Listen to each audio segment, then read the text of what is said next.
We apologize for this brief interruption in the show. As many of you likely know, the Higher Standard podcast is officially sponsored by Transcend Company. Transcend has been my longtime provider for both testosterone and peptide therapies, but they offer so much more. Whether you're interested in health, wellness, or longevity, it all begins with you getting your blood work done. A lab draw will help you get the numbers and establish your baseline. You can go to transcendcompany.com/THSP. That's transcendcompany.com/THSP. Or you can click the link in the show notes on any streaming platform and on YouTube. Fill out your information and one of the representatives will contact you to get your journey started today. Now back to the show. Pop them in. I asked the guy, I'm like, hey, you sell like a wide variety for thousands of dollars. And he was like, hey, man, like, you don't need those for podcasting. Just get this baseline, like, you know, a couple $100 one. It's like $500. All right. So maybe we go get those custom made, and then Haroon can still wear the giant rhino headset outside. I want to cut out a window right here for him. Welcome back to the #1 financial literacy podcast in the world. I'm taking it over. This is what we call a takeover. Not even like a full disclosure. What the fuck is this chaos tonight? Yeah. Everybody's a loose cannon. What's going on? I was not going to wait for segment 1 to finish. I know. You've been running a little long in the segments, bro. Yeah, you've been monopolizing the segment time. Oh, monopolizing. Yeah, dude, the last show was like 45 minutes. Is just what Saied wants to talk about. Oh, wow. Here we go. Haroon and I got asked out. Haroon, you felt neglected, right? Oh, yeah. See? Today, we're going to talk about a crucial step for anyone that wants to become an entrepreneur, right? We're going to talk about whether you should be forming an LLC, a corporation, an S Corp, or a C Corp, and why you would need this to protect yourself and distance yourself from the business. I got to tell you, I thought you were being sarcastic about this whole bit. This whole topic. I didn't realize this is real. So for full disclosure, I am an attorney. I am licensed, and this is not legal advice. This is entertainment value only. But if you choose to use it in a legal way, it probably will help you out a great deal. Okay? That being said, look, I have a number of corporations. And the reason why I have them is because despite the fact that I have a trust and I have other assets, I want to protect my family from any liability and insulate ourselves from risk. If you're starting a company, you just need to do this. You need to get over the ideology of, I don't want to have the cost of paying for the tax return. I don't want to have the cost of paying for the state filing fees. Get over it. You're supposed to be making money in the side hustle. If this is too much of a burden for you to do, then you probably aren't planning to make enough money in your side hustle. Right. I mean, look, you could absolutely run everything under your own name individually and file everything you do under your own personal tax returns. They would actually fall under a Schedule C on your tax return, which is a sole proprietorship. And right? you would be operating essentially as a fictitious business filing, filed with your local county state clerk recorder's office for you doing business as whatever name you want to come up with. Right, exactly. But whether you're a freelancer or you're creating a startup company or you're even running like a small business, this is absolutely something that you're going to want to know and going to want to consider before moving forward. So I will point out that a lot of people will say, hey, Chris, you're an attorney. What should I have? Should I have a C Corp? Should I have an S Corp? Should I have an LLC? And I always look at them and go, okay, wait, back up. That decision is not a legal one. All three of them will protect you legally. Right. They all give you the same legal protections. Mm-hmm. The difference between the three of them is going to be how you pay taxes and how you look at your tax situation based on the best one for your needs. So a great example, an LLC is classically best for passive income entities. So a lot of real estate is held in a limited liability company. Right. And what we typically see in the business that we're in, and especially me, is that what a lot of real estate investors will do is they'll hold each property that they own in a separate LLC. And what that does, it, like Chris says, it insulates it, right, from other debts and other claims on other properties. Yeah. And then a C Corp or S Corp, those are essentially just corporations that are better for active income. You're actually actively making money somehow. Services, you're out there doing something, you're providing some kind of value, and you're billing for your services, for example, right? Right. There's lots of different variations here, but basically, look, these are going to protect your assets in the worst case event scenario that somebody sues you and says, hey, you know what, Saied? Fuck you, man. I'm suing you. I don't like your services. I want to go after your house, your cars, your kid. I want everything. Yeah, your personal savings accounts. Yeah. Everything, right? So as long as you don't commingle your funds and you don't treat the LLC like an extension of you, I mean, like you don't just dip into it and take money out when you want, you pay yourself regularly and consistently, and you keep that treated as a separate entity, and you respect that entity, they will not be able to sue for anything more than that entity has or is worth. Right. And now, look, so for instance, my wife right now, she's actually starting a business, right? But she's not actually out in the market yet officially selling her product, right? Yeah. So there isn't really the need to create an LLC yet. So anything she does, the expenses that we incur, right, is that we can run that through our personal tax returns for the time being. But once it is up and running, one thing that we're absolutely going to do is create an LLC, right? And something to note is there's costs associated with each of these, and some of them require a lot more work, right? Like a corporation requires a lot more reporting. Yes and no. So let's define the difference, right? An LLC, a limited liability company. It's going to protect your assets from business debts and claims the same way a corporation would, but it's formed vis-a-vis articles of organization, right? Mm-hmm. Then what you're going to do is you're going to file your articles of organization with the state that you're in. That's going to tell the state that, hey, I'm forming this entity. Then when you do that, you're going to have an operating agreement, which is between the members of the LLC and the manager or managers of the LLC. And even if it's just you yourself that's running this company, it's still good practice to create this, because at some point in time, if you bring on other members, right, then you can always amend the operating agreement later. Well, you'll always be asked for it. So you do need to create it. And like I talked about earlier, you have to respect the entity and you don't want to pierce the corporate veil. If you don't have this, there's a greater probability that somebody can sue you personally. Yes. Now, that being said, you don't have to reinvent the wheel here. You can find tons of different variants of operating agreements that are state-specific, and you need state-specific ones, by the way. Online, you can find them at LegalZoom. You can find them all over the place. Some attorneys will actually form these for you if it's a specialized entity. A lot of attorneys are forming things like real estate funds for real estate investors now. Unless it's hyper complex like a real estate fund, if it's just a simple single manager LLC that you're going to run and it's for you and your CPA said this is the best tax basis for you, you shouldn't be paying a whole lot of money for its formation. Right. So after you file your articles of organization, now you have your operating agreement, which says how this entity will be run. You need to file a statement of information with your local Secretary of State, basically saying, hey, this is the manager and this is the members. Right. Exactly. And those are the people responsible for signing documents. So if you ever were to go get a loan at an institution, at a financial institution, they'll ask for the person in charge, aka the manager, to be signing the documents. And it varies depending on state to state, but I know in the state of California, for an LLC, the statement of information needs to be updated once every 2 years. Is it 2 years now? Yeah. Oh, really? I did not know that. Yeah, I think for a corporation, it's once a year. Oh, that's why all my stuff's corporations. My real estate stuff's in a different state. Yeah, ball so hard, man. Yeah. Okay. Well, yeah. Hey, I'm out here, bro. Just trying to live my thug life. Just trying to live. And then the next thing that you want to do is, don't forget, these LLCs, you have to apply for their own tax identification number, an EIN. Yeah. So a good attorney will actually do that for you. But basically, all you do is you go on to the IRS's website. Mm-hmm. You apply for a tax ID, an EIN number, or an employer identification number, and it'll spit one out there right then and there. It's always a good practice to make sure you get that, download the PDF that comes with it, because you'll be using it a lot. So, for example, if you open up bank accounts, they're going to see your EIN. If you're going to start getting loans and stuff like that later on, you're going to see your EIN. You don't want to lose that number. And certainly, if you're paying taxes, you need your EIN. You need your EIN, right? And I think that something that a lot of people don't realize is that every state has their own Secretary of State website where you can go on and search a business name to see if that name is available. So that's actually the place you'd be going to see if the name that you want to operate as is taken. So, and to that point, both an LLC and a C Corp can also have a fictitious business filing, which is recorded in the local county clerk recorder's office, right? So you could be like, for example, I have a number of them. I have Black Crown Inc., which is my real estate company and holds a podcast as well. And it also has fictitious business names for Black Crown Realty, Black Crown Management for the property management piece, and Black Crown something else. I don't remember what it was. It's been a while. Okay. I should probably know that. You should know. Yeah, but I have a third one. And that's what it is. And also it also owns the intellectual property that is the higher standard.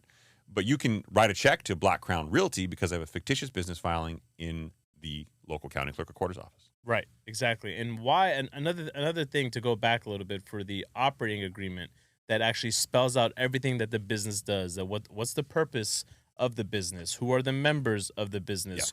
How do the profits get distributed, right? And how long is the business going to be? What's the term of the business? When will it expire, right? Yeah, it's funny to me to see ones that have set expiration dates, 'cause it's always a bad idea. Yeah, it's always bad because then anytime you go to apply for a loan, right? Let's just say you have an LLC for a real estate property, and the expiration date is less than, let's say, 30 years, right? Then you gotta always amend it, and then you're gonna have to submit it again, extending it, right? But it's a good thing to know that these things are amendable. Yeah. So, and then similarly, a corporation has very, very similar documents, but the language is slightly different, and this really confuses people. So, instead of having articles of organization where you're organizing an LLC, a corporation has articles of incorporation where you actually incorporate a corporation. Right. Right. Instead of having an operating agreement, which the reason why we started with an LLC is because it sounds really, really like it is an operating agreement on how to operate the entity. The corporation has something known as bylaws, which is a little bit more confusing in its name, but essentially it's the exact same thing. It's a roadmap of how the corporation is supposed to be run and who is a shareholder. So now you're not talking about managing members and members, right? Or managers and members. You're talking about CEOs, president, corporate titles, Right. and shareholders. Right. Directors, right? Now, that should sound very familiar for everybody who listens to the show for any length of time, because so many of the companies that you hear spoken about in the stock market refer to their corporate titles. I, for example, at the bank, am an executive vice president, chief operating officer. The executive vice president portion of that is my corporate title in the corporation structure. Right. And certain titles are allowed to, sign certain documents or, make the company liable for whatever it is they're applying for. Can contractually commit, and generally speaking, officers of a corporation. Binding, right? Yeah, it can be binding. So if you're a vice president, right, you're generally considered an officer of a corporation. And generally speaking, officers of a corporation can bind it. All right. That's why titles are so important. It's not just like an ego thing as much as I think people really, buy into like, ooh, I'm this, I'm cool. Right. So we see we got a lot of people that listen to us that are heavy into the real estate game, right? So we've seen people that hold their real estate under trust, and now we know that a lot of them hold their real estate under LLCs. Yeah. Right. If you were to pick one, what would you recommend? I've always recommended LLCs. Yes. And that's my personal belief that it's a better structure. I have seen good arguments for trusts for long-term holds, but the best argument I've ever seen for trust holding it for asset planning purposes actually had a trust which owned the LLC, which owned the real estate, because the passive income tax benefits from an LLC is just going to be better than you get in the trust level. Right, exactly. So the way that gets structured out, right, is you create this LLC that holds, the property. It has title, right? And then what happens is that the trust will own 100% of the LLC, and then it gets layered down, and now the trustees and the trustors own the trust. So it technically always flows down to what they call a warm body. Yeah, the warm body, baby. They always want to see the warm body. It's hot. But everyone wants a cold plunge these days. Bad boy. I really fumbled that. There were so many. You got me to laugh really hard. Yeah. I should have followed it with the take that. There are so many bad videos of Diddy out there doing really strange things that we all looked the other way on for a long time. Yeah, man. I have a new theory about this, and I know we're not in the pop culture segment of the show, but I want to get it off my hairy chest. Okay. So I believe his house was raided, and we haven't heard anything since. Not because anybody wanted a case against him, because he had video of somebody important. Yes. That wanted that video out of the house. That absolutely, and they had the pull to get that done, right? Yeah. And look, there's no better way to discredit somebody if you start labeling them as the things that he was labeled as, and now nothing he can ever say or do will ever be taken with any seriousness. Kind of like Haroon. No, not like Haroon, man. Far from Haroon, man. Shot fired. Let's go. Poor guy's just sitting there. He's switching. I've seen him switch right now. You're actively switching. He's working overtime right now. Yeah, you over there. A lot of caffeine. About to be. Yeah. All right. Well, and let's break down some misconceptions about corporations that I think we often hear. Some of my favorites, when someone says, I'm a 7-figure business owner on social media, right? Okay. Or I'm a 6-figure business owner. Sounds really sexy. Yeah, that means absolutely nothing. Okay, if you have a corporation, that could be your top line revenue. You're gross. But you've got operating expenses, right? Yes. Yeah. So how much you take home from that is really what matters. What's the net profit? Right. Yeah, are you talking about top line? You talking about net? You talking about gross? I don't know. Show me the K1, dog. Yeah. Let me see the distribution, dog. And that's a good point. So Saeed's talking about a K1, which is if you have an LLC, right, and you're a member of an LLC, let's say you bought into, I don't know, a Cardone fund, right? The way you're going to get distributions from the fund is you're going to get paid vis-a-vis a check, but you're also going to get a Schedule K1 from them so that your CPA can add that income as a member of the LLC to your tax return. Right. Just like your W-2s that you get, right, from your employer at the end of the year, that you take that and you give it to your CPA, or you go file your own tax, TurboTax, or however you choose to do it. That the K1 is the document that you take to now report all the distributions. So it'll spell out on there how much you actually were able to take home. Yep. Now, these should be regular reoccurring things. If you have a small LLC, it's a single member, it's just you and you run it and own it. You have to understand, you can't just dip into your bank account whenever you need money. Even if you're only making $100 a month, you have to have a consistent scheduled payment of yourself, right? Now, if you're paying for business expenses, buy whenever you want. Nobody cares, right? If the business needs something, business needs a computer, buy whenever you want. If you're paying yourself, writing a check from Saied LLC to Saied personally, that needs to be a regular, measured cadence. Yes. And it's something I always recommend you talk to your CPA about. Going back to the top of this segment, I will say that is the single biggest confusion that I think people have, is they equate the legal protections of a corporation or LLC with the tax implications, and they go, okay, wait a minute, so I should go talk to an attorney to get all this done. And generally speaking, the attorney's the last person you want to speak to. I would rather talk to a CPA. Your CPA should be your jump off point. Figure out how you're going to be taxed and how other similarly situated businesses in your space are structured, right? And then go, okay, hey, attorney, I need this. Right. Exactly. I actually was talking about this with my CPA, last week or 2 weeks ago when we were filing our taxes, and I was talking to him about my wife's business. And I was like, okay, well, I know that in the coming future, she will be making money. I know this is completely different from how we give you our tax information. So he's like, I would like for you to come to me quarterly. Yeah, I have a bookkeeper who does this quarterly with me because it helps measure out your payments and understands.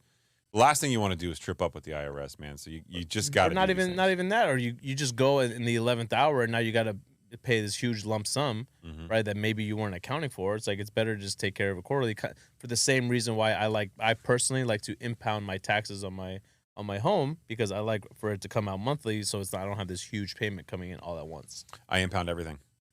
Yeah. Do you look like someone that impounds everything? I do. I impound. You everything. You allowed? I can't even do it. What? I like my impounds. I know you do. I like putting it out there. You know what I mean? Right. So one of the biggest mistakes I see entrepreneurs do, especially newer, smaller companies that start up, is they get all this right. Talk to a CPA. They form these things. Filings are done. Sigh of relief. Yeah. And then a year later, they don't file the Secretary of State update information. They don't have an annual meeting, which, by the way, if you have a corporation or you have an LLC, generally speaking, your documents will require you to have at least an annual board meeting. And yes, you may be the only board member. Right. But if you don't do this and have a documented history of doing this, guess what? You're leaving yourself in potential risk of piercing the corporate veil when somebody sues you and says, hey, this is not Saied LLC. This is really just an extension of Saied the individual. Right. This is Chris, the attorney, kind of trying to break down to you a lot of some of the case law that he's read back in the day. Piercing the corporate veil, all that really means. I use that every day. Yeah, that's just, you got that in your arsenal? Just at all times? I always pierce the corporate veil. You'd be piercing veils, huh? Yeah, right after I impound. After you impound. What are you talking about? So basically, when you have a business and you're trying to run a business, you need to make sure that you're running it as a business. The second you do anything that is outside the scope of that business and you're not running it the way it's supposed to, it's now viewed as you operating it individually, and now they can come after everything you do personally. That's what it means to pierce the corporate veil. Well, it came from the ideology that people had veils, like knights back in the day had veils, and you couldn't pierce the veil because it was a chain link veil. Yeah. Yeah. I mean, I get it. Yeah. I think a lot of kids hear veil, I think wedding. That's what they hear. Yeah, exactly. Yeah, which you can pierce that. Yeah. So, and the other thing that people should consider too, in the state of California, if you were to, create an LLC, I know it varies from state to state, but it's $800 a year. So, I mean, minimum state tax. Yeah, minimum state tax. So for a corporation too. Right. So sometimes people, it sounds crazy, right? But they'll opt to, let's say, if you're a real estate investor, they'll opt to hold their, real estate under a trust just because of that reason. They don't want to pay that $800, and you're like, come on, dude. Like, you got to protect yourself a little bit more than that. Yeah, no, I've seen that, and I get it. $800 a year is $800 a year, but that barely buys you a family of In-N-Out, like one meal. Anymore. Inflation's getting kind of wild out there. It's goofy. Bro, I just found out. So my son is a picky eater. Okay, my daughter not so much. For some reason, he loves sushi now. Really? Out of nowhere. Yeah, hit us with a curveball, and I'm like raw fish sushi or like sushi rolls. Yeah. Really? Yeah, and I was like, okay, dinner just got a little bit more expensive. God damn it. Yeah, sushi's expensive, bro. God damn, bro. And you don't want cheap. You don't want cheap sushi. This is what you choose? Yeah. You got a champagne problem. Champagne poppy. Yeah, it's not gonna be good for you. No. Speaking of inflation, shall we jump into the show? I think we have to at this point. I think we do. I feel awkward. I don't do my hands. You kind of pseudo intro at the top of the show. Yeah, you like that? I try to throw you off your game a little bit. Welcome back to the Higher Standard, the #1 financial literacy podcast in the world. Sitting next to me, my questionable partner in time, the one and only Saied Omar. Sitting next to me on my left is my partner in crime, Chris Nahibi. Welcome back to the show, everybody. And behind the ones and twos, the man, the myth, the legend, the man who's been switching back from camera to camera all night long, DJ Haroon, everybody. Yo, yo. Yeah, he's ready. He's ready. I can feel it tonight. I want to let you know right off the top, Haroon, I saw Grimes' performance at Coachella, and I got to tell you, you did a lot better already. You've already beat her. You saw Grimes' performance? What do you mean? Was it televised or what was going on? Oh, you're not. See, we're going to save some of this for pop culture, but Haroon clearly knows. So she apparently was doing a DJ set, right? Okay. And whenever you DJ, there's BPMs. So beats per minute. Is kind of the tempo, if you will, of a song. Right. And you can beat match. So you want to blend two songs together. Right. The tempos have to be the same. Exactly. But you can also have a half or you can have it double, and it'll still blend depending on how you do it, right? Got it. Now, you need to know the BPMs for your song so you can mix in whatever you have. Apparently, somebody else created her tracks and changed the BPMs. So when she hit sync, which if you do on a Pioneer table, will sync to the BPMs, it played in like triple speed. Oh, no. And then she tries to stop the music and explain to the audience. But I've actually used one of these Pioneer decks back in the day. Yeah. It's a glitch in the Pioneer deck. You can't stop it once you hit sync. So it's her bad for not doing her homework and not knowing what the BPMs were and not obviously if you're a great DJ, this never happens. This should never happen, right? Because you know your own shit. And you've practiced your sets. Yeah. Clearly she didn't practice her set. Clearly she didn't put together her own set. And clearly she's like, I'm just gonna hit the sync button. And then she was like, shit. I know that's she cussed into the mic. She did. Well, it's Coachella. You're allowed to get away with that kind of stuff, right? Yeah, everybody's high. I mean, if you're at Coachella and you're not high, it's what are you doing? Right. I've never actually been to Coachella. Have you? No, I haven't. It's too dusty. Haroon, right? You? Yeah, the last 5 years. That's that's not bro. true. Fuck out hey, he's more of a stagecoach Coachella guy. Hey. Why'd you get so excited? Yeah, very excited. Country. I like country too. Don't get me wrong. Hey, it's coming back. Yeah, thanks, Beyonce. Yeah, Beyonce really just ripped off Shabuzi. That's a whole different thing. Shabuzi, look at you. You know who Shabuzi is? Yeah, I've heard the name. He's talented, bro. I've never really listened to a track. Shabuzi, a bar song. Go look it up. You're welcome. # blessed. Higher Standard gave you that. Inflation comes in hotter than expected in March. This from Yahoo Finance. Unless you've been living under a rock, this should come as no surprise. Haroon, I was reading that, and you just moved it right away. You hate me, don't you? That's fine. Come on, put it back, put it back, put it back. You close it, didn't you? Oh, there it is. Okay, there we go. All right, we're going to talk about where inflation is, where inflation isn't. We're going to talk about Powell doing a little bit of a backpedal. Hey, he's sweating a little bit. He's like, shize him. It's not good. They're going to remember when I called this shit transitory? Yeah, we remember. And we're going to make fun of you on this show. Okay. Credit card delinquency rates are kind of freaking out a little bit. And, well, there's layoffs happening again. Not something I take a lot of joy in talking about, but the layoffs are coming from companies you probably weren't expecting them from. Apple and Tesla. We'll get into that. Fed chair now says there's been a lack of further progress on inflation. This out just today. And this could have and did have serious ramifications for the probability of a Fed rate cut this year. All this and more Yeah. on the Higher Standard. Feels like you're going to say on The Price is Right. I thought about it, but I like Bob Barker. Please have your pet spayed or neutered. Oh, yeah. What a man. G. OG. And then Drew Carey taking up over. I for mean, him. look, you're not going to be able to fill those shoes, You're not. but I feel like they could have done better, right? Drew Carey just, not a bad guy. Dude, Just- game show hosts get paid, bro. They do. Like the good ones, like Steve Harvey's getting I paid. wish podcast hosts got paid like that. Come on, right? Fox, where you at? Hey, we should reach out to them, the grooming pet company, and be like, Price is Right's not the same. You want to hook Have your boys pet up? spayed or neutered? Yeah, we'll do it. We're also very hairy. Yeah, we'll take it over. We'll sell your products. Okay, so inflation is a lot hotter in March. I think Saied and I telegraphed it on the previous show. We kind of thought that was what was going to happen, but U.S. consumer prices came in hotter than expected in March, according to the latest data from the Bureau of Labor Statistics, released Wednesday of last week. We are recording this on Tuesday, the 16th of April. The CPI, or Consumer Price Index, rose 0.4% over the previous quarter and 3.5% over the prior year in March, an acceleration from February's 3.2% annual gain in prices. The data matched February's month-over-month increase, but was more important for one very clear reason. Seasonality was no longer to blame for the increase. Frankly, point blank, inflation is increasing again. And that's why you heard Jerome Powell come out and, he had some choice words on the matter, if you will. So not just from February. So you got to remember, in January, it was at 3.1. In February, it crept up to 3.2. Yeah. In March now, 3.5. This is headed in the wrong direction, kids. Yeah, it is headed in the wrong direction. And since you're pointing that out, this lovely little chart that Haroon timely brought up, man, he's on it tonight. He's just He knows what he's doing. cash money I'm back there. trying. Annual inflation rate since 2019, you'll notice that it peaked up and started coming back down, and everybody was like, yay, we beat it. Inflation's going down. And we were like, no. The Higher Standard thinks that real estate values are a problem here. Rent equivalent. You're not going to ever hit 2% inflation unless these things go down. Well, rent's going up, kids. So I got something on that. All right. So based on government reporting, okay, from pre-pandemic, Okay. prices for things should have only been gone up 17% now since then, right? That's what they kind of project for, right? Yeah. Rent has gone up 30% since then versus the 17%. Oh, I got some data. This is just off the dome. This wasn't even planned. You ready? I can hit you with some housing data. housing is 40%.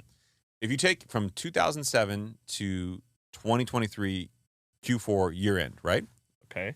And you go all the way back from 2007 to forward, it's been over a 53% increase in rent during that period of time.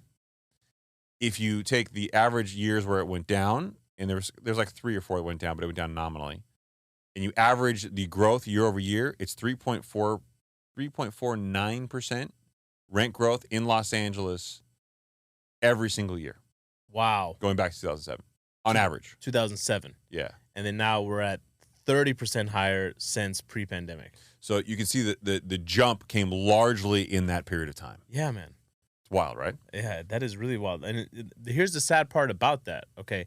It would be one thing if our wages and the income that we make have kept up with that. Man, all right. It would have been nice. So Haroon has been kind enough to pull up yet another chart, Yahoo Finance, where inflation is and isn't. A monthly look at where inflation is being felt the most, according to Wednesday's CPI report. Well, the outlier here is kind of obvious. Mm-hmm. It's auto insurance at 22.2% increase in the last 12 months. And this fucking, I was like, what? Why? Doesn't are people getting into more The accidents? housing thing, like I co-signed the housing insurance increase. Okay, I'm like, Right. okay, more natural disasters, I get it. Exactly, right? But this one, I was like, And huh? Yeah, cost of goods, right? But damn, auto insurance, people getting screwed now, man. I mean, goddamn. And I literally got a bill. So I don't know about how you pay your insurance, but I got a bill where I get an email and it says your insurance, your recurring payments coming through, blah, blah, blah. I looked at it and I'm like, Why is it so much? Like, I was legitimately confused. My wife got in an accident, like, like a year or two ago, and I was like, Oh, that's right, yeah. I was like, I wonder if this is, and I'm looking for a reason, right? Has your insurance gone up, Saied?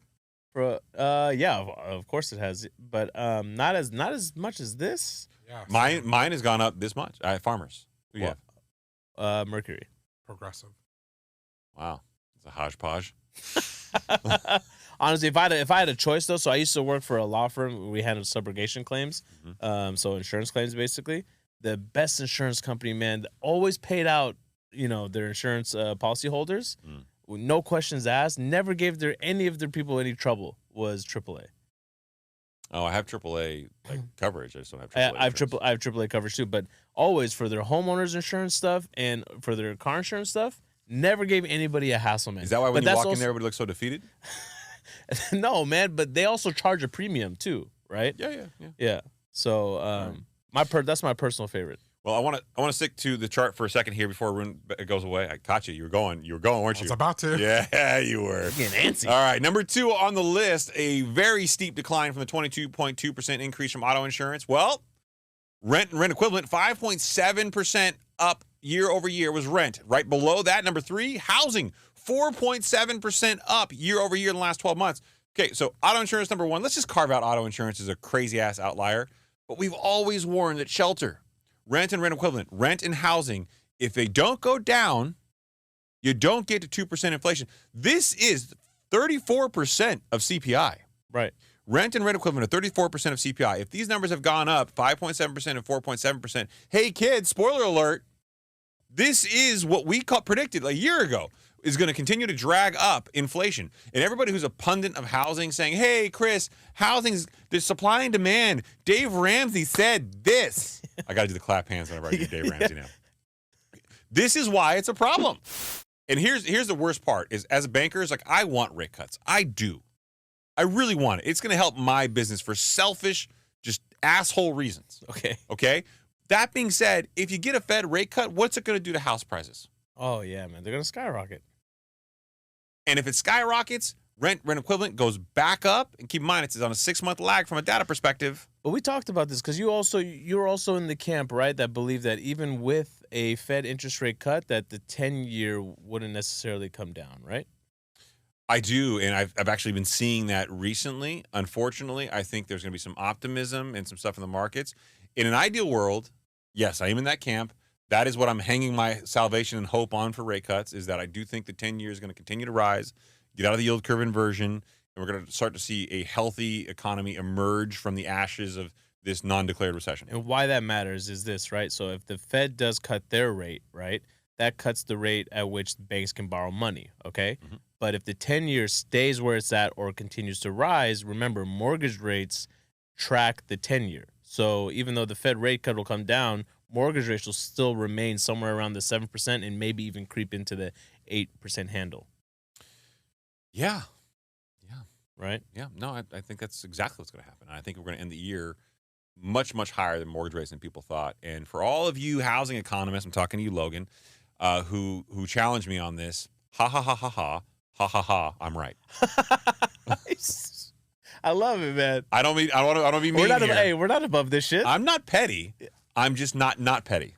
Come on, bro. We're petty, and I'm all for it. Yeah, especially if your name's Lucas Belmar, douche. Loser. Yes.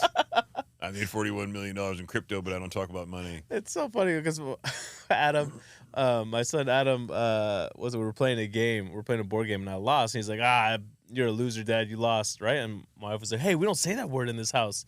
I looked at my wife. I'm like, it's kind of a fun word, though. Loser is kind of fun. You're a loser. I feel like I got really deeply personal all of a sudden. You okay? Why? Yeah, why? You pointed at me with the loser cup. You're a loser. Why? It's hurtful, isn't it? It's very hurtful. Yeah, loser is a very hurtful word. Haroon, you are not a loser. Thank you, man. Thank you. You're not either. Thank you, Saied. I don't know. It's pretty hurtful. So I get it. Hey, Chris, have you been getting any updates on your watch or your phone? What do you mean? Ooh, your boy's been working out back-to-back days. I'm not getting any updates from you on my watch. It probably muted from the last time you muted me. You did you mute Chris across all devices? Yeah.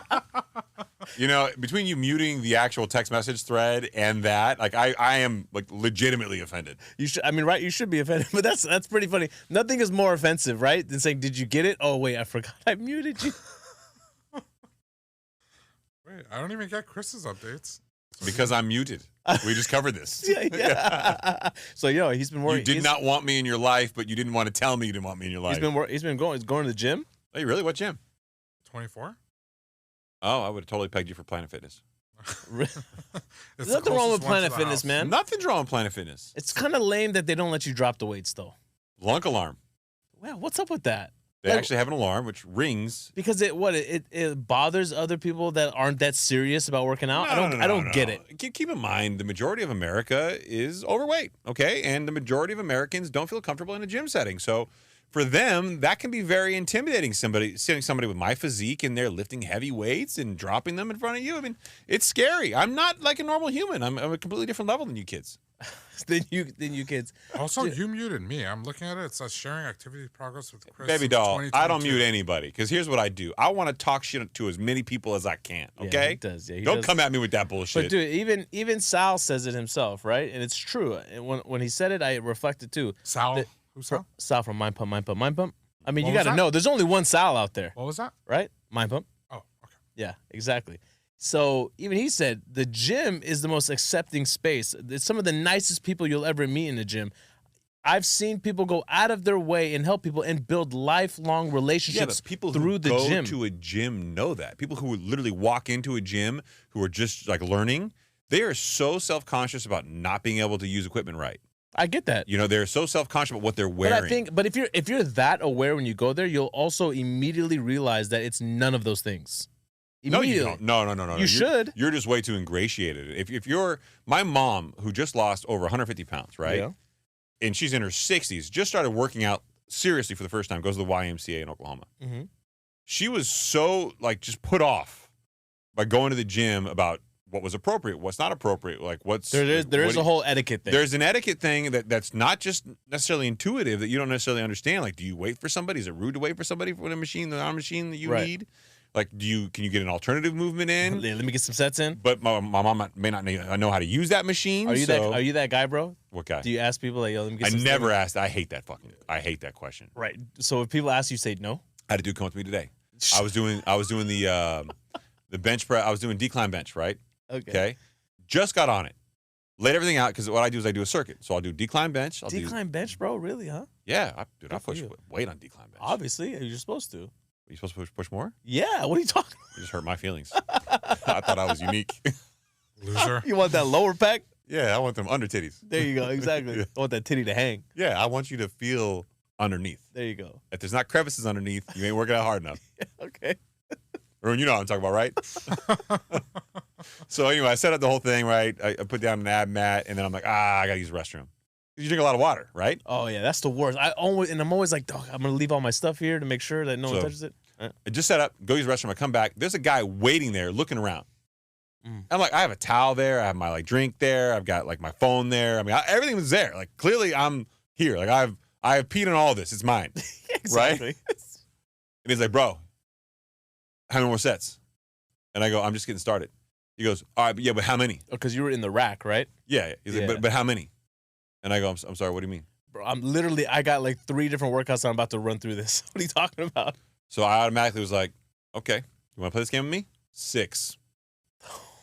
Damn, that's an asshole move, bro. And I'm like, oh, and by the way, I'm cycling in the circuit. What if he wanted to make friends? He wanted to be your friend, dude.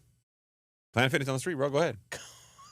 You're not there for friends? No, I'm not there for friends. Bro, but the gym you go to, people say they'd use it for networking. That's exactly why I don't do it. I have big-ass Beats by Dre on that make these headphones look small. Okay. Right? I have a hat on. Yeah. Right? I'm dressed like a doucher who doesn't want to talk to you. You got a mean, stank face. That's hurtful. You know what I'm saying? You do it intentionally. Don't talk to me. I had makeup on. You don't look like you're enjoying yourself. I did some TV work and I had makeup on and I forgot about it. And I was wiping my face on my shirt. Wait, this is today? Today. You did TV work today? I did an interview. It's a whole thing. It's a whole thing. But wow. I had makeup on, right? Did you notice I was wearing a shirt and tie today? No, I didn't see you today. Oh, that's right. You didn't go to job. You didn't go to your job. That's right. I think you Tomorrow. call it work from Remotely. remote work. Yeah, that's what it's Remotely. called. Remote Yeah. work. I put in 10 hours today. I have 10 hours where? Just walking awake or like where? I really do. I swear. I put in more work when I'm working from home. Way more work. Like I'm on double time. Mm-hmm. How many times you get up to get nachos? Not zero, bro. I'm back on it again. Well, that's one of us. Anyway, yeah. So yeah, the guy comes over. I don't like the thing. I'm at the gym to work out. I'm not there to make friends. Mm. Okay, let's get into the show content, Saied. It's What so is distracting. what's going on with this recent data? The Wall Street Journal. Okay, some people think that's a reputable source. You know, I happen to think, let's hear them out. Yeah. Well, they had this headline come across my desk, and I immediately had to shit myself. Powell. Oh, wow. Powell. Give this guy a new name. Yeah. I feel like it's a Star Wars reference. Dials back expectations on rate cuts. Inflation and hiring have been firmer than expected this year. And I want you to take that part home because we're going to touch on that again, okay? Inflation and hiring have been firmer than expected this year. What the fuck? Right. Was my first thought. Then I'm like, okay, let's read the rest of the sentence before you get mad. There's a comma. Weakening the case for preemptive rate reductions. Mm-hmm. And then I got angry. Very angry. So I'm like, okay, what does an angry person do? He skims the article for things that are make him angrier. Okay. So here's what made me angrier. Quoting from the Wall Street Journal, the recent data have clearly not given us greater confidence. That's a direct quote from Mr. Powell. That inflation is making progress to the Fed's goal. And, again, quoting Mr. Powell, instead indicate that it is likely to take longer than expected to achieve that confidence. So higher for longer. Yeah.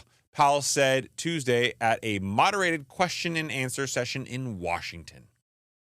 As a reminder, in December, Powell had pivoted from focusing on whether the Fed would need to raise rates again to when the central bank might look to be in a position to lower them. Market participants raced ahead and began anticipating a string of 6 or 7 rate cuts, puzzling Fed leaders who were like, what in the actual fuck, America? Who didn't think such exuberant expectations were aligned with their own outlook. And just recently, 2 months ago, the market finally came to its senses and aligned their expectations, said, you know what, Powell, we believe you. Mm-hmm. 3 rate cuts, 3. We believe you. Sold. Say less. Right. That's the key component to this, right? That was the Fed's plan. So in order to understand what's going on here, you need to also understand what their plan was prior to this. The plan prior to this from December up until now was they will have 3 rate cuts at some point this year, right? That was what we thought. That's what we thought. That's what they thought. Mm-hmm. And now he's coming out and saying, yeah, it's probably not going to happen, guys, right? Because, I mean, what's going to happen with the rate cut? It's going to boost the economy, right? It's going to boost hiring, right? But what is it also going to do? It's also going to increase inflation too. It is. It is going to increase inflation. This is why I said for the longest time you can't just cut rates on a dime and stop the trajectory here. And the fallout from this just pissed me off to no end. So of course I do the natural, logical thing, Haroon, if you don't mind. Well timed again. You were phenomenal tonight, brother. I'm gonna make out with you later. Yes. Yeah. Well, the Fed rate cut probabilities, as reported by CNBC, they flashed on the screen. I took a photo of it and thought to myself, like, you know what, Saied and Haroon, I'd love to see this. And then I got over my emotional crying fit, and I sent it to you guys vis-a-vis the show notes. 3% probability of a rate cut in May. 3%. Yeah, that's the next meeting, everybody. So It's not happening. Yeah, expect that not to happen. June, which was an overwhelming 50% probability at one point in time, down to just 16%. So to your point, a month ago, it was at 62%. Yeah. 1 month ago. 1 month ago. That's how much these things can shift and change. 62%, now 16%. July, 41% to start the day, but by the time I left the office was down below 37%. Okay, now here's the crazy part. Yeah. A month ago, it was 85%. Yeah. What I'm saying here is a month ago, there was an 85% likelihood that a rate cut would have happened by then. Yeah. Not so much. They got P. Diddy. Now we're literally less than a coin flip. Yeah, P. Diddy came in, ruined the world. And now there's a break, obviously, between July and September. So September, you will see the next FOMC meeting after July. There is currently 66% probability of a rate cut occurring in September. But if it passes any indication of our future, that's a problem. Here's the thing that I have an issue with, right? Because the rhetoric from the Fed, it really doesn't make any sense to me. And I don't understand why more people aren't questioning this. Okay, so you're telling me that inflation's at 3% and it hasn't hit your 2% target. Your target was 2%, right? Okay, cool. And your projections are that GDP by the end of the year is a positive 2%. Mm-hmm. That's growing. That is more than healthy. Keep in mind, at the last meeting, they literally said that they expected inflation to rise the way that it did. Mm-hmm. They weren't alarmed by the increase and that it wasn't a big deal. Right. So if GDP is you're expecting it to be growing at 2% by the end of the year, and unemployment's at what? It's at 3.8%? I believe so, yeah. 3.8%. So which, by the way, bullshit. Bullshit, but historically, that's your reporting, that's your numbers, right? You gave that to us. Amazing numbers. Mm-hmm. Why are you cutting? Yeah. Why would you be cutting? If it hasn't hit your target and there's no problems with the economy, why would you be cutting? Because you know that shit is bullshit. Wow. That shit is bullshit. It's technical. This is why you get a laureate. Technical term. You articulated that in such a masterful way. That shit is bullshit. That shit is bullshit. I mean, honestly, I don't... All of their shits are bullshits. I don't know how I can compete with that from just an intellectual standpoint. Thank you, my man. It's compelling. I appreciate you. Maybe we should just go on to credit card delinquency rates, shall we? We can, but I wanted to get your take on this. What? There's 4 options that the Fed can do moving forward, right? So you don't want to go to credit card. I just want to ask you what you think they're going to do, what they're going to do, right? Give me the 4 options. What do you got? Okay, option number 1, they stick to their plan. 3 rate cuts by the end of the year. Ooh, yeah, not 100% buying into that one, but what else you got? Not going to happen, right? Option number 2, they change their plan.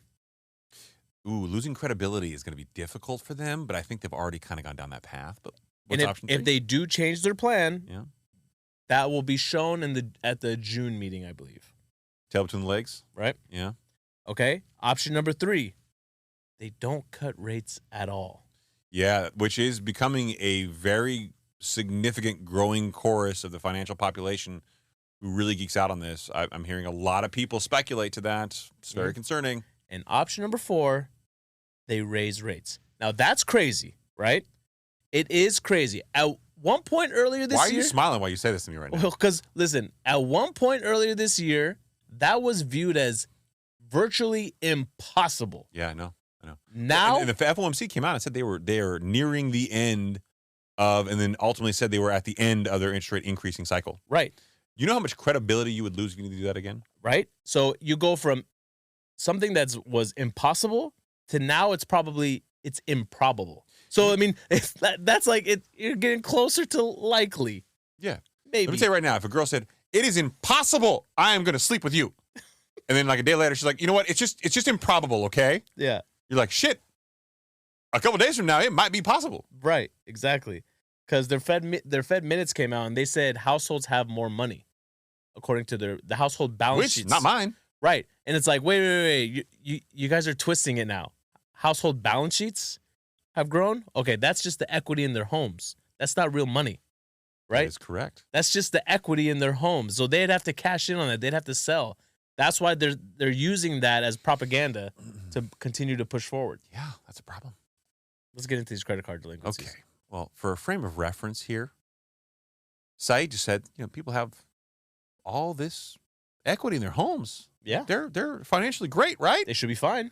Your brother Brian Moynihan over at BBA seems to think that. Yeah. Got some good reports coming out from their reporting on the bank, but neglected to really cover the fact their losses are increasing. Now, if you pivot a bank to a consumer bank and you take on consumer debt, what could go wrong? Yeah, what could exactly? Well, let me give you a hypothetical. That's not so hypothetical. For a reminder, $1.3 trillion in aggregate credit card debt, the highest in history. So this number should come as no surprise from Yahoo Finance. U.S. credit card delinquency rates were at the highest on record in the fourth quarter, according to a Federal Reserve Bank of Philadelphia report. Almost 3.5% of credit card balances were at least 30 days or more past due as of the end of December, the Philadelphia Fed said. That's the highest figure in the data series going back to 2012 and up by about 30 basis points from the previous quarter. The share of debts that are 60 and 90 days are also climbing. Stress among cardholders was further underscored in payment behavior as the share of accounts making minimum payments rose 34 basis points to a series high. Man. According to the report. Now, I will point out, I did some rough math here. $1.3 trillion, 3.5%, $450 billion. Wow. Billion. Billion with a B. It's a lot of millions. Yeah. Is that math wrong? I think it's right. 30, 60, 90 days past due, man. This is so this is past your grace period, right? So this is when things are actually getting reported to credit agencies. We talked about this on our previous episode, how to get a perfect credit score, right? There's no other way to articulate this chart. It looks like the chart got an erection. That's what's happening here, okay? If you're driving, that's the visual. It went from flat to very happy. Someone gave it a Viagra. God damn.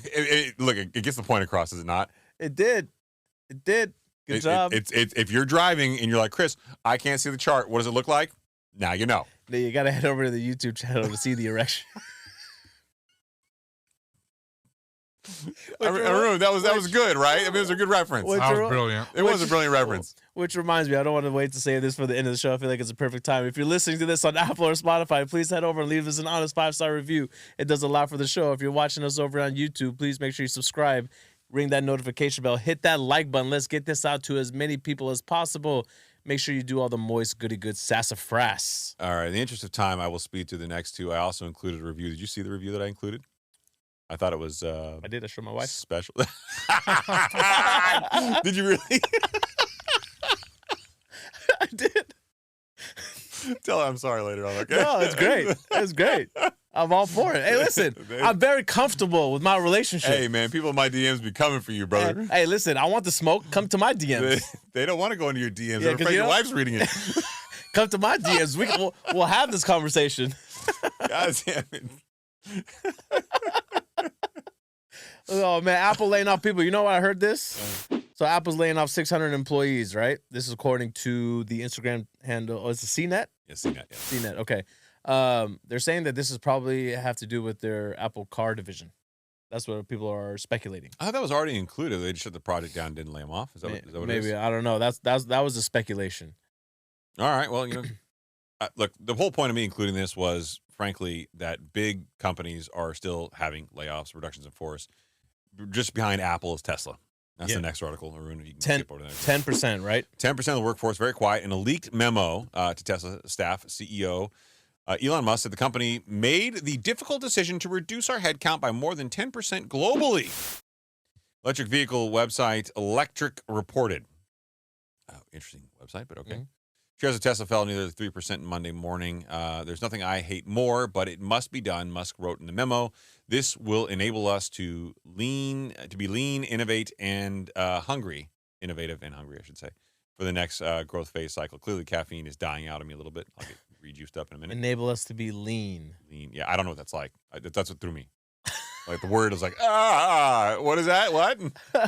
My body just completely rejected it. Yeah, man, that's around 14,000 employees.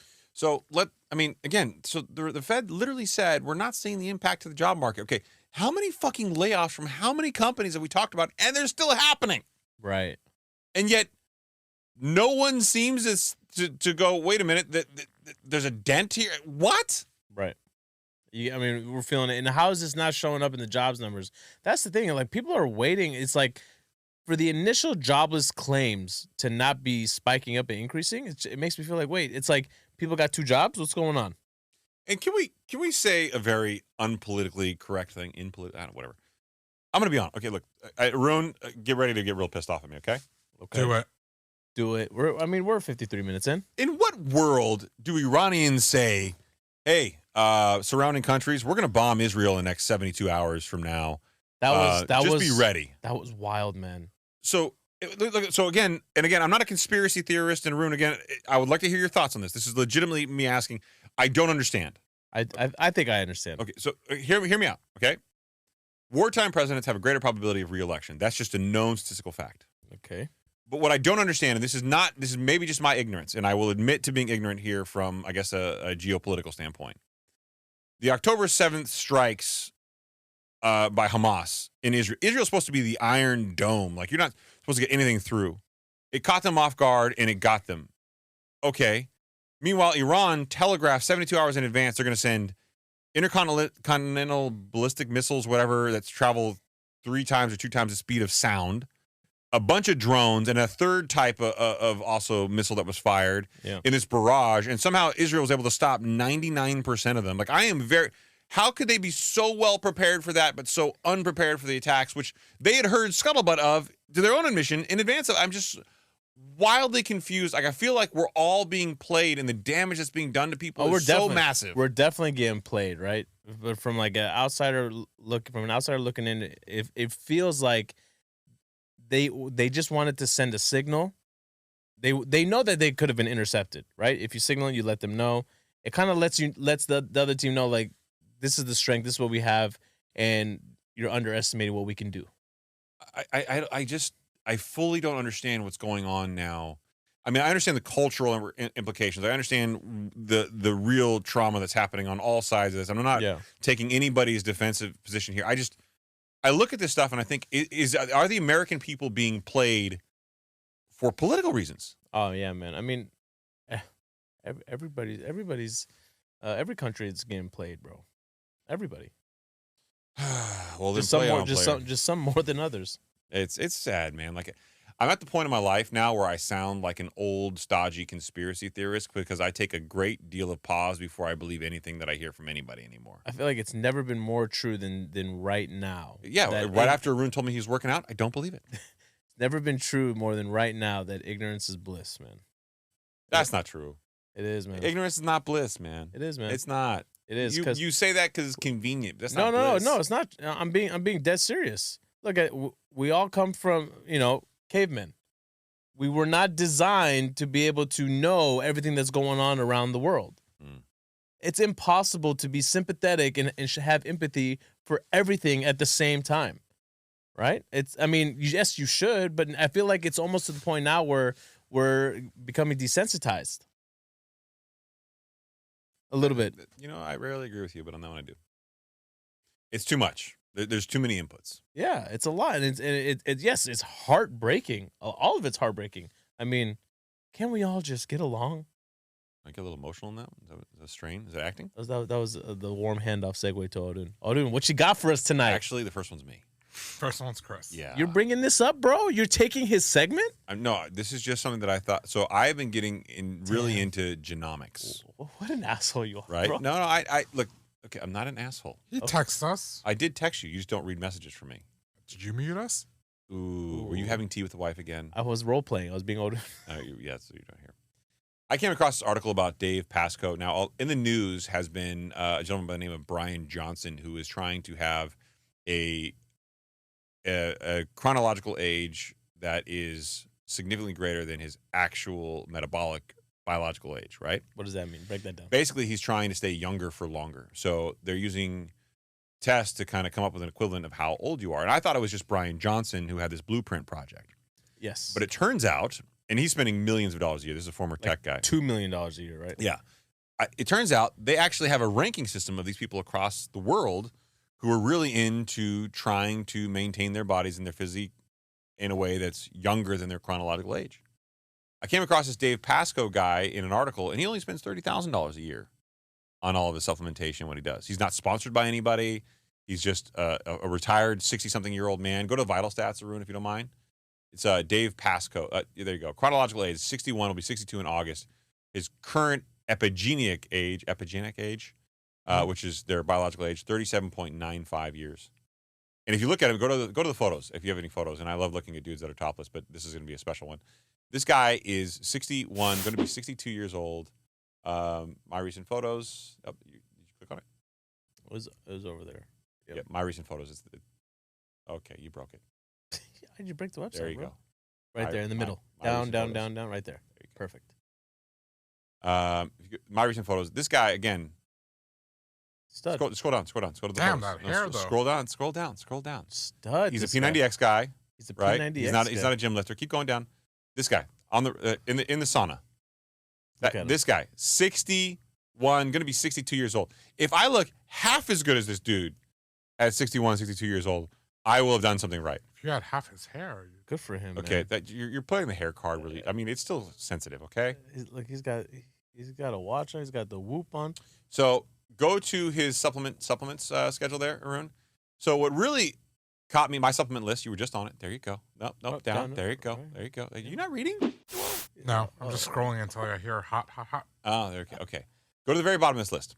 So I was reading this late last night. My wife was fast asleep next to me, and then it came across all these supplements that he's taking. It's wild and crazy, and there's a lot of stuff that just does. It's just too much. And It's not reasonable for the everyday person. he admits that. He says, look, like he doesn't have caloric restriction like a lot of these guys do. He has some interesting things. There's a lot of good reading here in his supplementation. He says, look, I know it works for me, but when I got to the peptide section, Peptide section. BPC 157, I have taken that from Transcend.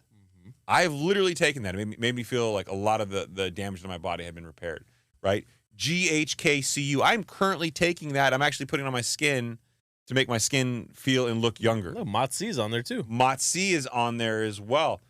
All the stuff that we constantly talk about from Transcend, which sounds like revolutionary and sexy, is actually being used by these guys who are getting successful results in proving with their blood work and their biology that they're actually staying younger for longer.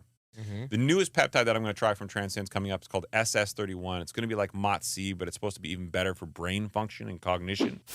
I have never been more confident that me taking this is actually not as taboo and scary as I did. And for those of you listening to the show and you want to find a way to support the show, you can go to Transcend Company, transcendcompany.com/THSP. That's transcendcompany.com/THSP.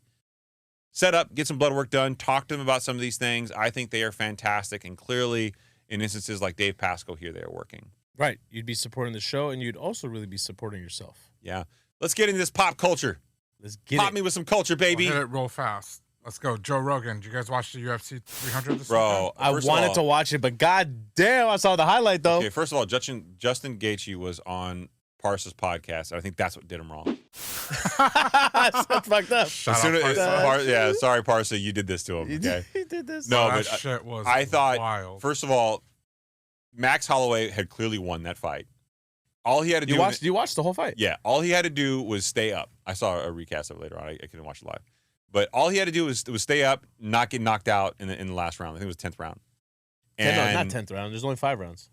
5 rounds. This is Or UFC. fifth round. 5th round, yeah. Yeah, he says, let's stay in the ring and fight. He's pointing to the ring. That He's was pointing down. that was the most incredible part, right? He's like, we're staying right here. Yeah, I'm gonna risk getting knocked out just to finish this like a man. Odun introduced me to Max Holloway like a couple years ago. He's like, it was one of his favorite fighters, right, Odun? Yeah, dude, he's a straight up fighter. And he's like a Badass. family man too, man. Yeah, I know. It And really the turns other you on. fight- Like Dude, heavy into I think like Hawaiian culture, right? He's Hawaiian. I think he is one. Yeah. Yeah.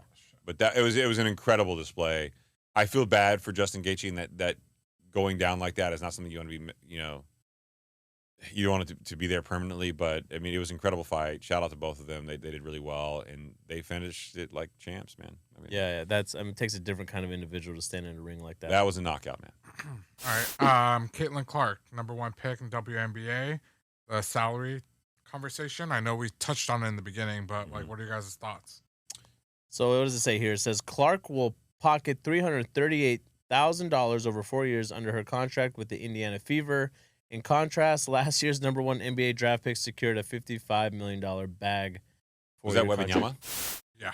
Yes, it was. I've been watching his highlights. He's fucking incredible. Oh well, he's doing stuff nobody's ever done. I think he did something that I haven't seen any NBA player do. He signed an endorsement deal with Louis Vuitton. Stop it. Wait, really? Gangster. Wow, Arun's nipples got so hard right now. Yeah. Well, I just think it's interesting. I believe he's also French, right? Yeah. So maybe there was a tie. He's there. incredibly. I've never seen anything like him. I mean, He's incredibly he just looks like a freak. So- He looks like and he's amazing. But look, dude, she's gonna transcend the sport, right? See what I did there? Yeah. And look, the WNBA first of all was not profitable for a long period of time. Is it Okay. profitable now? I don't know. It could be. It definitely. I think it will be next year. Okay. Never. I'm pretty like glued into the whole college basketball, NBA, WNBA scene. Okay, never have I ever heard so many people talk about girls college basketball and the WNBA. Yeah. Well, look, I don't know what exactly it is, but the females in the sport are getting visibly more athletic and talented. And listen, if you want your kids to learn how to play basketball the right way, have them watch girls basketball. The guys rely too much on athleticism. You can't. When I have Adam, my son, watch an NBA game, I'm like, what am I? This is not logical. Like, he's not going to pick up anything from this. I had him start watching WNBA games. He's actually seen how people, cut, they curl, they fade away, like all these things. And like, this is the way you go if you want to learn how to play ball. I think she's going to do a lot for the sport. And look, the league started somewhere in the late 90s. What do you expect? I would expect more. And here's Really? yeah, dude, the cost of living. If you're an athlete and you're playing professionally, people, they really underestimate the amount of taxing it goes into your Look, body. I get it. The season is like 2 months, 3 months long. Is it really that short? Yeah, bro. It's during the offseason of the NBA. What do you I think mean? there's 8 teams total too. 10. I was not aware. Come I on, did man. not know Yeah. that, No, it's not going on around the same time. So is she allowed to have like a second job? That's the thing. I've heard stories where like they're not allowed to, but I think a lot of them play overseas in the offseason, and then they actually get paid more bucks overseas. But she also has endorsement deals too, right? I've heard. She's going to be fine. Yeah. She's going to be more than fine, right? Look, the NBA is going to highlight her too, right? She'll be, but it's more so everybody else under her. I mean, she's a phenomenal talent. I actually really enjoy watching her personally. I haven't seen her actually play. She's absolutely incredible, man. But I haven't seen anybody play. So yeah. Playing Steph Curry, but a female version. Oh, very cool. Yeah, literally like sidestepping like 10 feet off the line. Very cool. Yeah, I do. Yeah. There's some drama for you guys. The Golden Bachelor, Jerry Turner.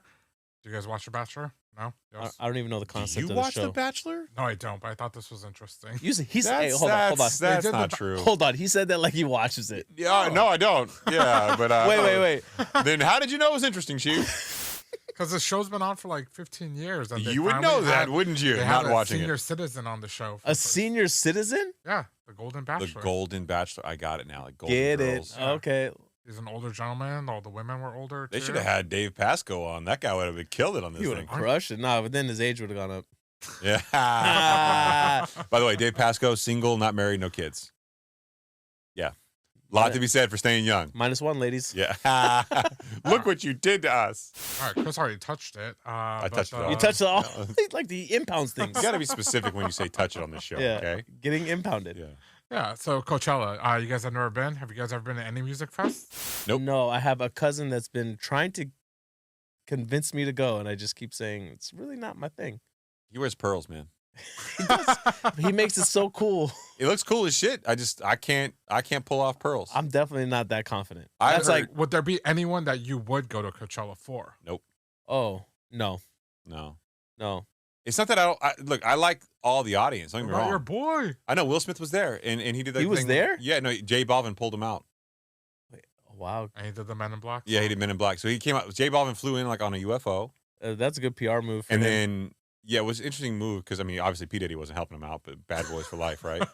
Nobody wants to be a bad boy for life anymore. Yeah, it's like, God, Yeah. imagine, Yeah. dude, If you're Will Smith, he's like, God damn it, Diddy! man, first Jada, You now couldn't Diddy. wait to get rated and after the show. Oh, Yeah. and the review segment of the show. I've been waiting for this all night long. Thanks for tuning in, everybody. Yeah, no, yeah, you're not getting out of this one. If you can move it over to the right, I want to make sure I don't screw this one up because the bag here is really important. So CJ Grenier, Oh, you said that nice. yeah, I've been practicing this segment all day long. I've been so excited.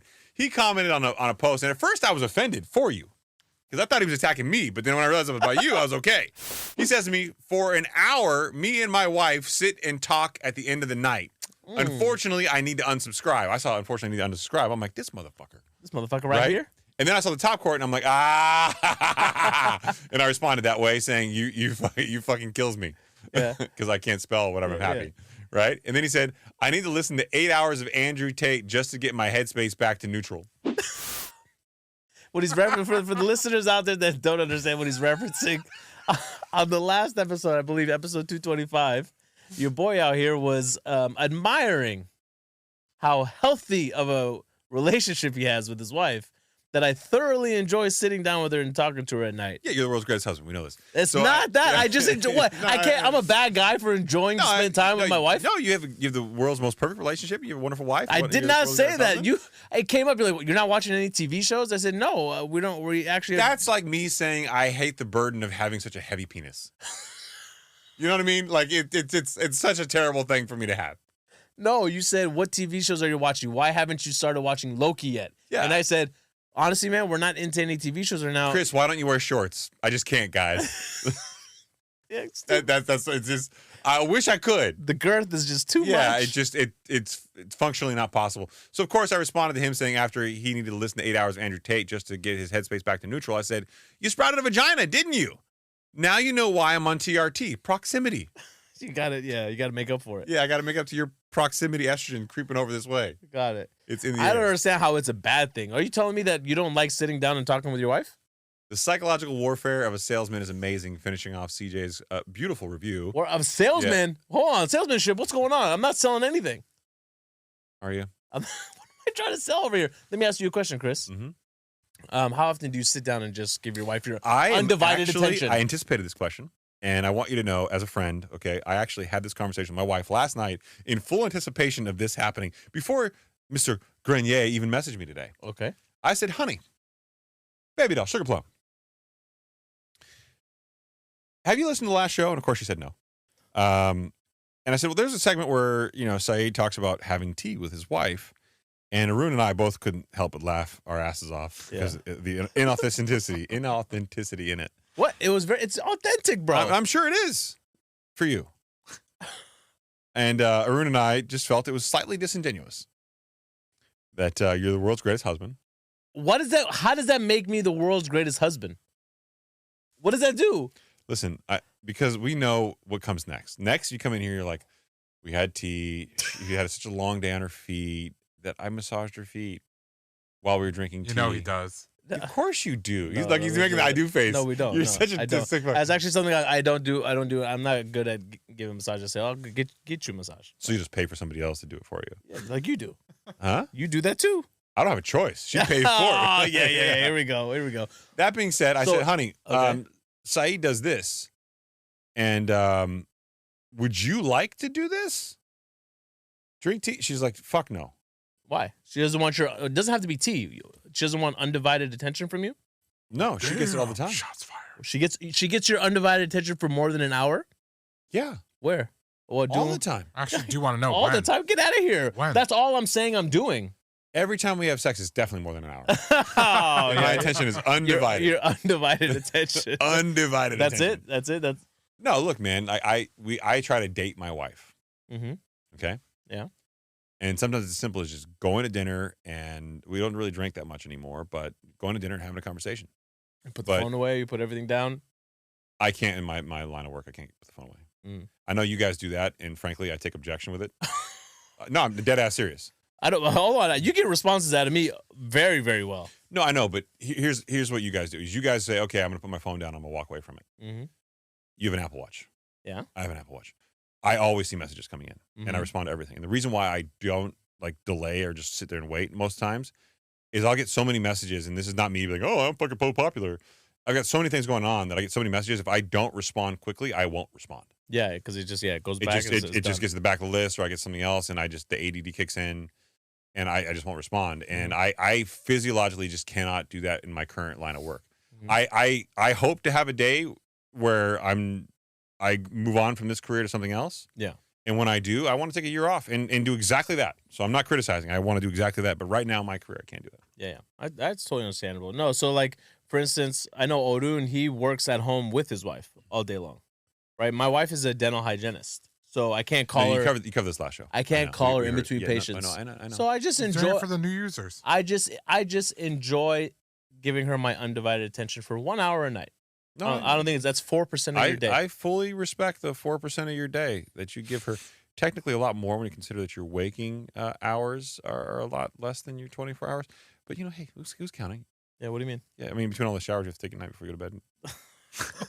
How long does your shower take? My shower? Yeah. I mean, there's a lot of me. I'm girthy. There's a lot of, especially with the nipple sensitivity. I actually shower before I come to the show, and then I go to bed when I go home. Okay. Yeah.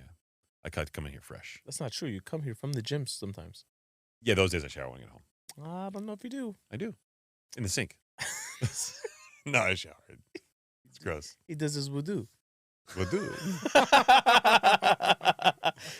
Eid Mubarak, everybody. No, We're still around. yeah, We did there it. it Yep. is. All right. All right, Odu, you got anything else? Nope. Christopher, you got anything? Haroon, solid job tonight. You were fucking on point. Thank you, sir. I hope all those lights are red. Until you started getting at him for the fucking going on that guy's page. What? The supplement list. I mean, it said my supplement list, and bro, you passed over it three times like it said. Like you go 0 to 100 real quick. You literally said to me before we started recording tonight, you better bring that fucking energy. Yeah. Did I not bring the energy? You brought the energy. Good job, man. I don't want your fist bump. Come on, Fuzzy. You don't want a fist? Come on. Fuzzy Wuzzy was a bear. Fuzzy Wuzzy was Saeed's knuckle hair. Yeah. There you go.